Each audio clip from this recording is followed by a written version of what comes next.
Hey, my name's Eamon. In this video, I'm going to show you how to make an estimate calendar inside of GoHighLevel so that your leads can book their own estimates in without you having to talk them through it. Now, the benefit of doing this through GoHighLevel is that people will just come in straight through there. They'll enter your pipeline and you'll have everything there in your CRM, hopefully organized. I've made a previous video on how you can make an estimate calendar using Calendly, but this one's going to be specifically inside of your GoHighLevel CRM. I'm going to show you how to make it, then I'm going to show you some follow-up automations so you can send people estimate reminders so that you can make sure that if there's any problem with the estimate, maybe they're not going to be available at that time anymore, they can let you know in advance. So let's get into it. And before I start, I should mention that if you don't have a GoHighLevel CRM, I'll have my link in the top comment and in the description. And if you use that link, you'll get a free 30-day trial. So you can try it for a month and see if you like it. Now, the first thing you want to do is you want to log into your GoHighLevel CRM, just like I have done here. And the first thing you're going to do is you're going to connect your Google account to it so that you can connect your Google Calendar to it. So go to Settings, Calendars, Connections. And then when you hit Add New Google Calendar. Now, I'd recommend to use Google Calendar over all the other ones just because there's less problems with the syncing. You can obviously, if you have an Outlook or a Hotmail calendar, then that's what you're going to have to use. But if there's a way, I recommend you try to use Google. It's going to have the least difficulties, the least technical problems. And actually, if you have a Calendly, they've got a beta feature you can see there where you can connect it to GoHighLevel. So that's also convenient. And that's obviously in beta, so I don't know how stable it is. Now you see when I went to connect my Google Calendar, it told me to go back and actually connect my Google account in the first place. Now I'm already signed in here with one of my accounts, but I'm going to sign in with a different one just to show you. So you just hit sign in with Google and you make sure that you actually select the account or the email address where you get all of your business related stuff, okay, where you want all the details to go in. Make sure that this is the account that you check the most regularly. So just do that and then come back. Now you can see here the new Google account that I signed in with. If you've only got one, then it'll just show up here normally. But it's because I have two that it shows up like this. And by the way, if you want to bring somebody else onto your GoHighLevel, maybe you brought on a sales rep and you want them to create a calendar, then they have to log into GoHighLevel themselves. You need to add them as a user to your account, to your locations account, give them a user and a password, then they have to log in themselves, and they have to go through this process themselves. Connect their own calendar here, the Google account here, and then do all the steps that I'm going to go through in this video. So after you're done with that, then you can go back to Calendars, Connections, because now we just signed in with the Google account. And you can see here it's already connected the calendar, but one more thing we need to do is we need to link the calendar. So sync bookings with your linked calendar, add a calendar to sync your bookings. Now hit add and make sure that this is the same email address that you just signed in with. Like I said, the one that you want all these details to come in and the one that you check the most regularly. Now, you don't really need to check it if you've got everything connected to GoHighLevel, but again, just in case, it should be something that you check regularly. So again, make sure that this lines up, that it's all the same. All right, and then that should be done. And as far as conflict calendars, make sure it's the same one, because what it's going to do is it's going to check to make sure that there's no double bookings. So what it's going to do is it's going to check with itself, basically. That's what this means. In case you have something booked in from somewhere else, then it's going to make sure that someone's not booking an estimate at that time when you're busy. That's the idea. And you can just leave this as is. There's no problem with that. And you don't need to worry about the location of the meeting because obviously it's going to be an estimate at the person's house. And we're going to create a form later where people are going to put their address in so you know exactly where to go. There's no need to ask for that information manually. That's the whole point of creating a calendar. Now, there's one thing you need to make sure that you don't do. Just do not go to advanced settings and choose two-way sync. Do not do that. Keep it as default sync, one-way sync. If you do two-way sync, what that means is that contacts are created for guests found in linked calendar events, and these events are turned into system appointments. So what that means is that anything that you create inside of the calendar, inside of your Google Calendar, like outside of the GoHighLevel calendar, if you do anything inside of your Google Calendar, that's going to come into the system here. That's going to come into GoHighLevel. So for example, let's say that you put your dentist appointment in your Google Calendar, for example. Now your dentist appointment is going to come into GoHighLevel. And obviously you don't want that. You don't want to be sending your dentist estimate reminders or any sorts of reminders. He should be sending that to you. So make sure you don't do that. That's really important. Just keep things as is. Now the next thing to do is to determine your availability. So go up here to availability, and basically you're just going to choose the times that you're able to do estimates. Now usually here you just select your working hours, and if there's any times where you're not available, then I'm going to show you how we're going to block that out inside of the Google Calendar itself. So right now this is high level. That's why I keep making this distinction between your actual Google Calendar and your high level. Because right now you just connected the Google Calendar to high level, where you're going to create the estimate calendar and any kind of calendar that you might have. In a second, I'm going to show you, we're going to go to the Google Calendar and we're going to block off some slots. For example, for your lunchtime, that you have the same time every day, so that nobody can book any estimates at that time.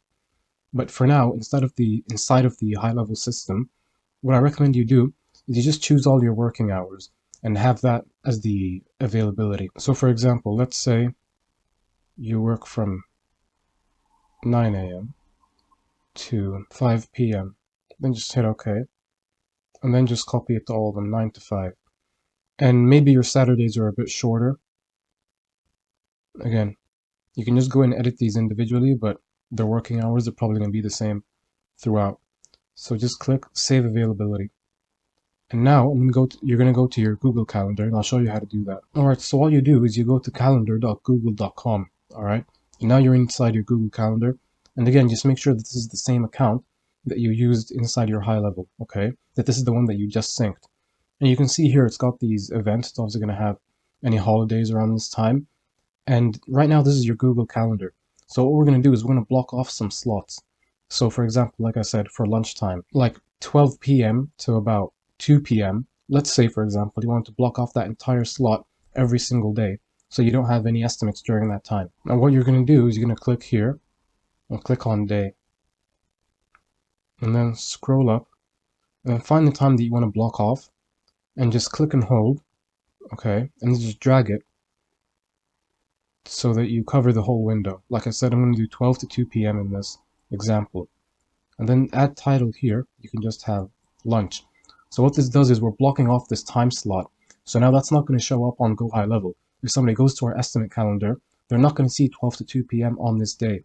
And we're going to have this done for all the days. So I'm going to click here where it said doesn't repeat. And we're going to say, no, actually, we do want it to repeat. Every weekday, for example. Or since in that example we had it every weekday plus Saturday, you can just do custom and then just choose the days. And it's going to repeat every week. Okay, repeat every 1 week, that just means repeat every week. And it ends never. Okay, so as long as we've got it here, as long as we don't remove it, then it's always going to be blocked off. And there's no reminders or anything, make sure you just do this. Don't mind the visibility, and just make sure it says busy, okay? That's really important. And that's it. 12 to 2 p.m. lunch on the weekdays plus Saturday. Now save. Okay, now we're going to go to the weekly view, and you're going to see that on every day, lunch is at 12 to 2 p.m. So you can see up here, 12 to 2 p.m. except Sunday, but we left Sunday closed off in GoHighLevel, so that's not a problem. So you see how it just repeats? Let's go to the monthly view. You see it even better.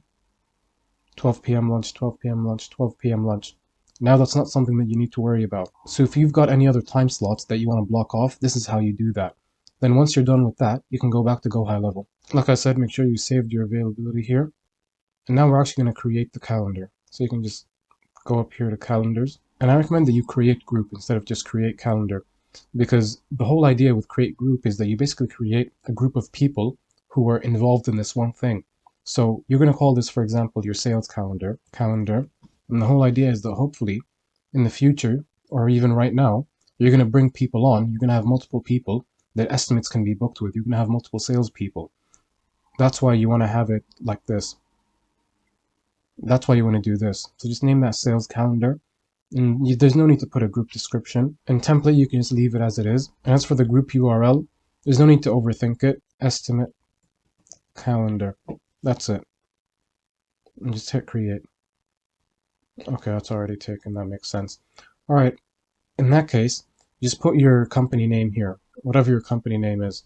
So let's say, for example, I'm going to put create. All right, now that you've made the group, you want to make the actual calendar, which you're going to add to the group. So create calendar. And I recommend that you have this as round robin. Distributes appointments among team members in a rotating order. For example, sales calls, onboarding sessions. And that's what this basically is. It's a sales call.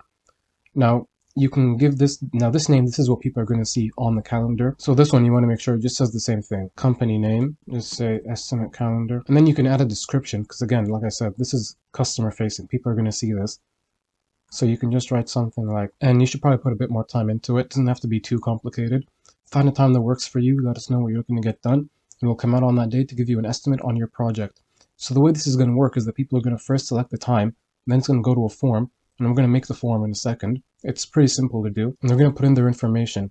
So name, email, phone number, address, and tell us a bit about their project. And then you just select the team members that you want to assign to this calendar. And this URL is just for this calendar. So again, something like that. No need to overthink it. And then meeting duration. So how long do your estimates usually take? So maybe put 45 minutes. And then for booking availability, even though we did this earlier, it's best to just make sure that you do the same thing as before. So Monday to Saturday, again, whatever your working hours are. And then have it be, what did we choose before? I think it was 9 to 5. So just this, 9 a.m. to 5 p.m. And then that's pretty much it. All right, now once you've done that, you want to add this calendar to the group. So click on the three dots, move to group, and move it to sales calendar, or whatever it is that you created. And don't worry about this, just hit select. All right, and now this calendar is part of the sales calendar. Now there's still a few more settings for us to get done. So again, three dots, edit, meeting details. Now you can add your logo here, and I recommend that you do. Put your business logo here. And this is the stuff that's customer facing, if you remember. CertaPro estimate calendar, and then the description here. And now this is the meeting invite title. And it says this is the title for the calendar event that shows in Google Calendar, whatever calendar you chose. So contact.name, that's going to be the name of the person who booked the estimate. So that's the name you're going to have. So I recommend you just have that, and you just write estimate next to it. Just in case if you have any other calendars in the future, you don't want to get confused. You just want to know what you're looking at from the outside without having to, click on it and see what's going on.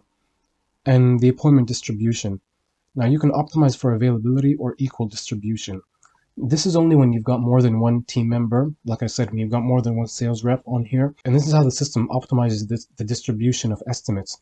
So is it about availability? So which one of them has less estimates? Or is it about equal distribution? You want to give each of your sales rep an equal number of estimates. So that's what this is. So let's just keep it at availability for now. And then select team members. Like I said, if you've got more than one sales rep, this is where you add them. And now for the meeting location, that's obviously going to be the person's house. So I recommend you leave this just empty. There is an option here that says ask the booker. I've never actually done this. I always just have it in the form so that people can write it in manually. I don't know what would happen if you did ask the booker. So I'd say just stick to the way that I'm going to show you. It works pretty well. And this is the event color. This is just what color the appointment is going to be inside of your Google Calendar. So if you want to have that set to your brand colors, that's perfectly fine. All right, and now there's the availability. And you see, this is what we did before, 9 to 5, Monday through Saturday. And you can do this new feature where you can look busy. And what this does is it hides a percentage of your available appointment slots on the booking widget to appear busier and in high demand. So if you want that, you can do that. Don't do recurring meeting. Obviously, these are painting estimates. And now these settings are really important. This is about what people see when they actually open your booking calendar, when they actually want to book their own estimate with you. So first you can select the meeting interval, and that just reflects the amount of time between booking slots that will be shown in the calendar. So what that means is when somebody opens the calendar, what times are they going to see? Are they going to see 9 a.m., 9:30, 10, 10:30, 11, like that? Or is it going to be 9, 10, 11? So what's the interval between the times? Now, you can have this as 30 minutes or you can have it as 1 hour. I'm just going to have it as 1 hour. And then meeting duration, we already set this before, 45 minutes, but you can set it to be whatever you want. Now, minimum scheduling notice. What this means is, like, how much of a notice do you want before somebody books an estimate? I recommend you have this as 1 day. You don't want to be doing same day estimates because it might be difficult to get around. So I recommend you have this as 1 day. That way, if there's any difficulties, you can just communicate with the person and let them know whether you'll be able to do that. And the date range. Events can be scheduled over the next N days. So what that means is, let's say that today is the 1st of January, for example. Let's say today's the 1st of January. How many days in advance can somebody book? Like, how many days are going to be available for them to book? Are they going to see up to the 10th of January, up to the 14th? How many days in advance? So I recommend that you not have this be too crazy. So let's just say 30 days. That might be fine. And I know some people are a lot more strict with this because they feel that the bigger the range, the more you let people book out their estimates, then the less serious they're going to be, and they're going to just drop off, and it's going to be a bit of a headache to try to get them booked back in. And they only have it set to like 2 weeks. That's completely up to you and your experience. You can have it up to 30 days, you can have it up to 2 weeks, that's completely fine. And then maximum bookings per day. This one's pretty self-explanatory. What's the maximum number of appointments permitted per day on this calendar? What's the maximum number of estimates you want to drive around to? And again, like I said, this is based on your experience. You know what kind of area you work in. You have an idea of how troublesome it would be to drive around. So what's the most you want to do in one day? Maybe 3 is as many as you want to do in one day. That's perfectly fine. Alright, and next is the maximum bookings per slot per user. Just keep this as 1. Maximum of 1 estimate. Don't think about that too much. Now you've got something called the pre-buffer time and the post-buffer time. The pre-buffer time is additional time that can be added before an appointment, allowing for extra time to get ready. Now this is when you want to factor in your driving time. And you want to be careful not to overdo this so that you've only got like space for 2 estimates or 1 estimate a week. Sorry, per day. You want to make sure you don't do that. And at the same time, you want to make sure that you don't have things too wide open. And then that way you've got estimates booked on the opposite sides of town, and there's no way you're going to be able to get that second one in time. So again, you want to be careful with this. Now this is the additional time that can be added before an appointment, allowing for extra time to get ready. So let's say you factor in your travel time, and you put in like 30 minutes, let's say 45 minutes. And then you've got the post buffer time, additional time that can be added after an appointment, allowing for extra time to wrap up.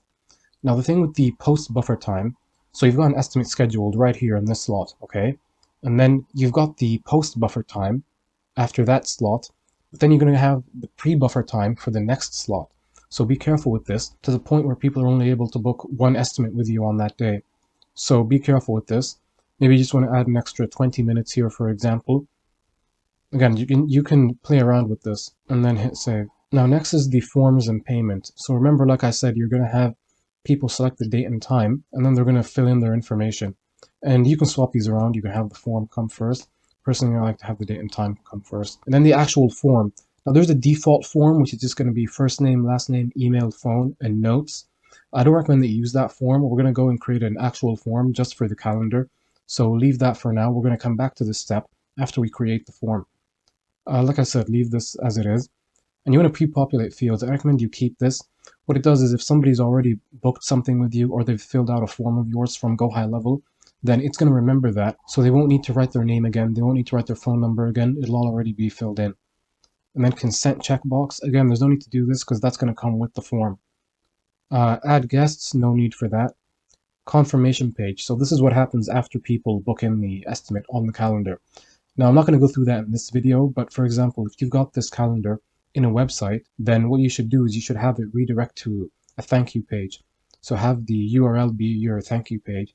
Something like, thanks for booking an estimate. We'll get back in touch shortly to confirm. In the meantime, have a look at our portfolio, something like that. But for now, we're just going to have it show a default thank you message. It's going to say, thank you for your estimate request. We will contact you shortly to confirm your request. Please call our office at whatever. You can just leave this. Please contact our office if you have any questions. And you can just leave your phone number here. You can just write your number here. That's completely fine. And then auto confirm new calendar meetings. I recommend you leave that as it is. And then payment, forget that. These are free estimates. Hit save. Now remember, we're going to come back and change the form after we actually create our own form. Now notifications, don't worry about this. We're going to create automations that are going to send reminders to you and to the lead. So we're not going to use this. So you can just forget that. Now you can leave this unchecked because like I said, there's no need to send update emails to attendees. We're going to do that with the automations that we're going to create. Now, assign contacts to their respective calendar team members each time an appointment is booked. So let's say if for any reason somebody needs to book an estimate twice, or they just want your salespeople to come out twice. Do you want the same person to come out to them? Now that could be up to you again, how you divide these things up. But if you do want that, and you want that lead to basically be assigned to that sales rep, then you can just do this. And you can skip assigning contact if the contact has already an assigned user. So if this has already been done before, then obviously it's not going to happen again. All right, now for the cancellation and the rescheduling policy, what's going to happen is people are going to be sent this link. They're going to be sent this. You need to make a change to this event. It's going to send a reschedule link and the cancellation link. And basically you can have these links expire within a certain time. So for example, it's going to expire. You can have it set to 4 hours before the meeting. So up to 4 hours before the estimate, people can't reschedule. And same thing with the cancellation, 4 hours. Now this is just an example. You can set this to whatever you want. And then again, just hit save. And next is these customizations. Now this is just about the appearance of the calendar. You can set this to your brand colors, or you can just forget about it entirely. If you've got other things to worry about, that's completely fine. But just make sure that whatever you do when you change the colors, make sure that it's still easy to read. That's really important. So after you change the colors, make sure you go to preview widget and you actually take a look at the calendar and you make sure that it's easy to read. And this is what people are going to see. Like I said, this is going to be customer facing. You're going to have your logo up here. And this is the description. This is what tells people what's going on. And this is how long the estimate's going to be for. And this is the date that they have selected, like this. So notice here, it starts at 9 and it ends at 4. And notice how there's no bookings from 12 to 2 because of what we did earlier when we added that blocked off slot. Now, if you want, maybe you decide you don't need a 2 hour lunch, just 1 hour is enough. You can go to Google Calendar again and then cut that back. Then you might see that another space is opened up here. Again, it depends on the logic of the steps that we did before with the availability. But, 4 spaces for estimates, that's not too bad. But again, you can just go play around with the availability as before, and then keep previewing the widget. After each change you make, save the changes, and then refresh this tab. Then it'll show the changes and there's going to be more availability open. But these are the colors that just come with the calendar. So like I said, you might want to change these to your brand colors, change the blue to red, whatever you want to do. All right, and that's pretty much it. You can just hit save here. And now, if you remember, I said we needed to make the form, because what's going to happen is that people are going to select the date and time that works for them. Okay, say somebody's looking at this, they're at home at 3 p.m. This is the form that comes up. But we want more information than this. We don't just want their personal information. We want their details. What are you looking to get done? And the address, most importantly. That's why we're doing all of this. So we're going to go back to GoHighLevel. Okay, we're going to click go back. Hit sites, forms, builder, add form. And you can just start from scratch. Alright, and this is the form that comes up. Now first you can just rename this form. Okay, now as far as building the form, personally I don't like to have too many fields, so there's no need for me to split up the first name and last name when I can just ask for the full name. And you want to make sure that's required. So hit required, and you see that star, that means it's required. So full name, phone, email, and then what next? What else would we want? Now if you don't have these fields already there, I recommend that you add some of them in a second. Those are going to be painter specific. So you want the address, definitely. And then that's going to have street address, city, state, country, postal code. That should all fill in automatically when they fill in this one. Okay. Autocomplete address. So if you put in address, that's enough. And again, make sure that's required. All right, now what else would you want to ask? What are you looking to get done? What kind of work? So if you don't already have a field like this, just click add. Okay. And then maybe go to drop down single if you want to make it a multiple choice. And then this is going to be the question right here. And then this, you can just have that set to general or additional info, doesn't matter. And then you can just list the services you offer. Okay, just like that. Then you select that and you add it. Now, I don't actually need to save this because I've already got these fields, but this is what you should do if you don't already have them done. So drop down single, that's a multiple choice where people can only choose one. Now, I already have that done. So instead, I'm just going to search by name. What are you looking to get done? And it's going to show up for me. Then I'm just going to drag that here under the address. Or maybe I can have the address show up later. Again, just click and drag. What are you looking to get done? And then they're going to choose. And then again, make sure that's required. And another thing you can add if you want is go to quick add and then choose multi-line and then put it here. Select it.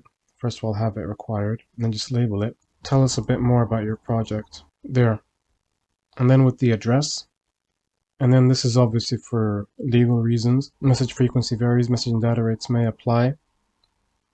Forget text help. This way you know to stop when they reply stop to unsubscribe, you know to get them out of any automations that they might be in. And this, you can just change it to book estimate. And again, you might want to change the color of it to be in line with your branding. All right, and that's pretty much it. Now this is up to you. If you've got any more information that you'd like to ask for, then you can put it here. So you can see I'm just asking for the name, phone, email. What are you looking to get done? They tell me very simply interior, exterior cabinets. And then tell me a bit more about your project. And then I'm asking for the address. That's it. So just save that. Then I'm going to go back to the calendar. So press back, calendars, calendar settings. Go to the calendar you just made. Edit, forms and payment. Select the form. Make sure you save. And just keep in mind what I said about the thank you message and about the page. Now, if you want to take a look at it, now I already had this open, but you can obviously just go to preview widget. It's the same as before. People are going to select a time. And then now this form opens up. Full name, phone, email. What are you looking to get done? Tell us a bit more about your project. And then they put their address in here. And then everything just fills in.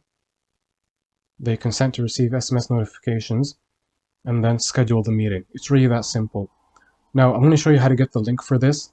Then I'm going to go create the automations, or at least I'm going to show you how you can do it, because I've made another video on this showing you how to do this. So once you're here, just hit close, and then this is the calendar, okay? This is CertaPro Estimate Calendar, and it's in the group Sales Calendar. So this is the calendar, and this is the group that it's in. So for this calendar, you just select the three dots, and then share. So this is the scheduling link. You can just take this and copy it, okay? And then you can just send it to people if you've met somebody in real life, or the point is they didn't come through your website, and you want to send this to them manually. So you can just copy this and keep it on you. You can keep it copied and pasted in your Notes app, for example, on your phone, and you can just send it to people just like that. And this is the permanent link. This is for funnels and websites. There's no need to worry about that. This is the embed code. If you want to put this into your website, then all you do is you just take this and you either put it in your website yourself. If you've made your own website, for example, you got it on WordPress or whatever, or you can just give it to whoever manages your website and tell them to put this calendar in. So that's all there is to it. Now let's do the automation. Then go to create workflow, start from scratch. Now you can just name this and the trigger. So what's going to trigger this automation? Obviously, somebody booking an estimate. So customer booked appointment. Add filters. In what calendar? You just want to have this in calendar group, actually, much better. In calendar group, sales calendar. So this trigger is what's going to set off this automation. And then once that happens, what do you want to do? Now, I've already made videos on this, and I highly recommend you watch them. One is how to automate your painting leads pipeline. And then there's another one that's called how to get estimates on autopilot or something like that. Basically, that's where I show you all the automations and all the actual messages and the emails that you should send. And you can do them in a very professional way. I highly recommend you watch that video. But for example, you can just add a tag here, first of all. Add contact tag, for example. Then you can add them to your pipeline. So just write create update opportunity, and then add them to the pipeline. And again, I've already made videos on this. What stage? Obviously estimate booked. You can leave all this as is. Save action. And then you want to notify yourself. Internal notification. So email is going to be an email that's being sent to you. Notification is going to be an app notification on the GoHighLevel app. So you can just have it. This is going to be the title of the notification that comes on your phone. So you can just have that as estimate book. And then the message that shows up, again, this is just for you on the notification. It's going to pull the person's first name, for example. Let's say it's Mark, booked, an estimate for, again, for example, just want to pull the date, appointment, start date, time. So it's going to have the date and the time of the estimate on that notification for you. Or sorry, there's a few fields. So this means what happens once you click on the notification on your phone. Is it going to go to the contact? So is it going to go to this to the lead or to the conversation you're having with them? So maybe you want it to go to the contact themselves, and to which user. It's going to be the user assigned to the contact, or maybe you want to choose a particular user. I recommend you just actually have it as user assigned to the contact. Then just save action. All right, so that's all for you. That's all that happens in your CRM. And from here, you want to send messages to the actual lead. So send SMS. You can write. Now, like I said, I've got another video where I show you these messages and they're a lot more thorough and professional. But right now I'm just giving you an idea of what to do, how to do these things in order. So you're going to send them the SMS, and you're going to send them an email, for example, because remember you got their number and email. So you can send an email, and then you can actually add wait steps. So you can wait until 3 days before the estimate to add another reminder. Okay, 3 days before. So that's what this is. So you're going to wait for the estimate until it's 3 days before the estimate. Okay, so we just added that wait step, and then we're going to send another SMS that says, hey, for example, just reminding you. So again, just something really basic like this. I'm just giving you an idea. I don't actually send these messages. This is really unprofessional. I'm just showing you where it goes and the logic of these workflows. And then maybe 1 day before, again, you do wait until a certain appointment time, and 1 day before. So it's 24 hours before the estimate. So if they booked it for 10 a.m. on a certain day, this is going to be sent at 10 a.m. the day before. And you can send another message. I think you get the point. This is just all we're trying to do. And then once you're done with that, hit publish, save. And that's pretty much it. Like I said, I highly recommend that you watch those other videos. I'm going to have them linked in the description. Alright, that's everything I've got for this video. Hope you found it useful. And like I said, it's really important that you watch those other videos just so you get an idea of this whole process, the automations and what messages to send exactly. And if you have any questions, you can just leave them in the comments and I'll get back to you. And if you want somebody to do all this for you with your Facebook ads and your GoHighLevel and all the stuff that goes into that, you can just go to my website and book a consultation with me. But other than that, thanks for watching. I'll see you in the next one.